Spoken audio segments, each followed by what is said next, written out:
Masechet Baba Batra, résumé du Daf Kuf Nun Gimel.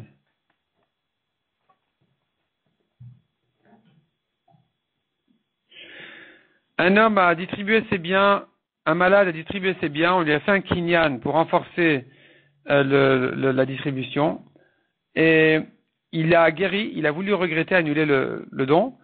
Ravuna lui a dit, que puis-je te faire? Tu as fait un kinyan, alors qu'habituellement les malades ne font pas de kinyan, tu as perdu tes biens maintenant, c'est donné définitivement, tu ne peux plus annuler. La Gemara traite un nouveau cas. Il a donné ses biens, c'était écrit au vivant et à la mort. Selon Rav, c'est comme un don d'un malade, c'est-à-dire que c'est que s'il meurt que c'est donné. Mais au vivant, non. Et la raison pour laquelle il écrit ici au vivant, ce n'est que pour un bon siman, pour ne pas ouvrir la bouche au Satan en commençant par dire à la mort.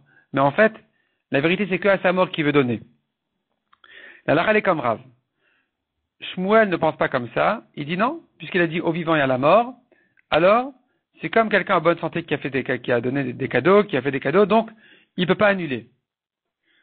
La Gemara dit, selon Rava, s'il a dit dès le vivant, dès la vie, là, de son vivant déjà c'est donné. On ne dira pas comme Rav que ça veut dire aussi bien que c'est qu'un siman, un bon siman de commencer par la vie. Mais la Gemara conclut que la halakha n'est pas comme Rava, et que donc ici il faudrait trancher que même s'il a dit dès son vivant, en fait c'est qu'une manière de parler, mais en fait c'est qu'à la mort qu'il veut donner. La Gemara raconte que Rava a tranché la halakha à quelqu'un comme ce qu'il pensait lui-même. Il a dit ça à une femme, donc une femme qui avait donné ses biens dans sa maladie, elle avait écrit dès son vivant et à la mort. Rava lui a dit tu peux plus regretter parce que tu as dit dès ton vivant. La femme la maudit. Elle a maudit Rava qui va perdre, que sa marchandise va se noyer dans l'eau, va couler dans l'eau. Et effectivement, c'est ce qui s'est passé. Ça s'est un peu réalisé. Mishnah suivante. Quelqu'un qui a donné ses biens, il n'a pas écrit qu'il était malade quand il les a donnés. Maintenant, il dit, voilà, j'étais malade, j'ai guéri, je regrette, j'annule. Et celui qui a reçu, il dit, non, tu étais en bonne santé, tu ne peux pas annuler. À qui de prouver? Rabbi Meir dit, c'est à lui de prouver qu'il était malade. Chachamim disent, non. C'est à celui qui a reçu de prouver qu'il était en bonne santé. Amoti mechavero ala varaya.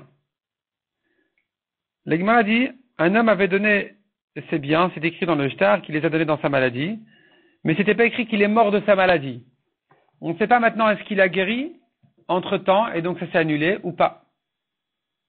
Qu'est-ce qu'on fait? Un rabbin, machlokat entre rabbin et abaye.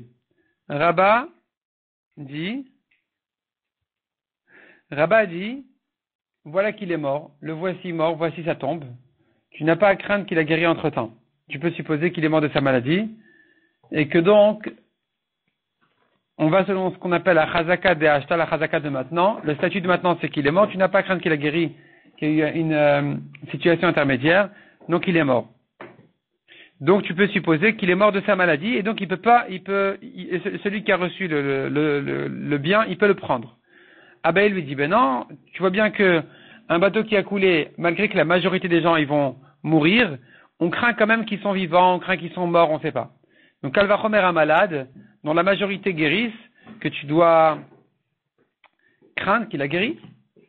La Gemara dit cette discussion là, en fait, c'est une marloquette anaïm entre Rabbi et Rabbi Natal concernant la Mishnah qui a dit, le malade qui a donné ses biens, ou plutôt quelqu'un qui a donné ses biens, ils sont en discussion maintenant s'il était malade et il a guéri, ou bien il était en bonne santé. À qui de prouver? Rabbi Yaakov, il dit que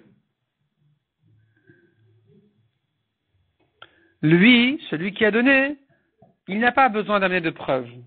C'est celui qui a reçu qui doit prouver que celui qui lui a donné est en bonne santé. Parce que selon Rabbi Yaakov, on va selon la première chazaka. Et donc, il était en bonne santé en principe. Et donc les biens étaient chez lui, plutôt. Les biens étaient à lui. Celui qui veut les prendre, c'est à lui de prouver. Par contre, Rabbi Nathan, il dit, on va selon la chazaka de maintenant. Si aujourd'hui il est en bonne santé, à lui de prouver qu'il était malade. Si aujourd'hui il est malade, c'est à celui qui a reçu de prouver qu'il était en bonne santé. Donc tu vois que selon Rabbi Nathan, on va selon la chazaka de maintenant, comme Rabba qui a dit que s'il était malade et qu'il est mort, tu supposes qu'il est mort de sa maladie. La Gemara dit de même, concernant la Touma, quelqu'un qui a un doute sur quelque chose si c'est tamé ou pas, la halakha dit que sfek tuma birshut harabim taor. Si le doute a eu lieu dans un domaine public, c'est taor. Si le doute a eu lieu dans un domaine fermé, isolé, alors c'est tamé. Ou plutôt même, j'aurais dit, un endroit qui n'est pas fréquenté. C'est tamé. Si maintenant il ne sait pas où est-ce que le doute a eu lieu, dans un domaine privé ou dans un domaine public, eh bien, la même achloket qu'on a vue aura lieu ici aussi.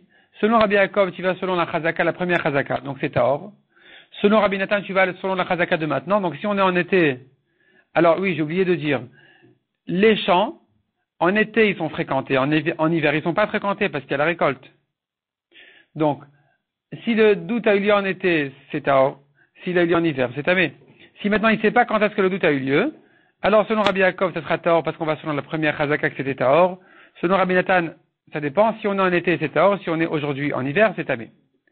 La Gemara ajoute encore quelque chose. Elle dit selon Rava, s'il y a un hiver qui est passé entre temps, c'est tamé. Parce que l'hiver a rendu donc ce doute-là comme un doute d'un reshut hayachid, d'un domaine non fréquenté, puisque les champs ne sont pas fréquentés en hiver. Et donc, on va donc juger le cas comme un reshut hayachid, aussi bien si aujourd'hui on est en été qu'en hiver.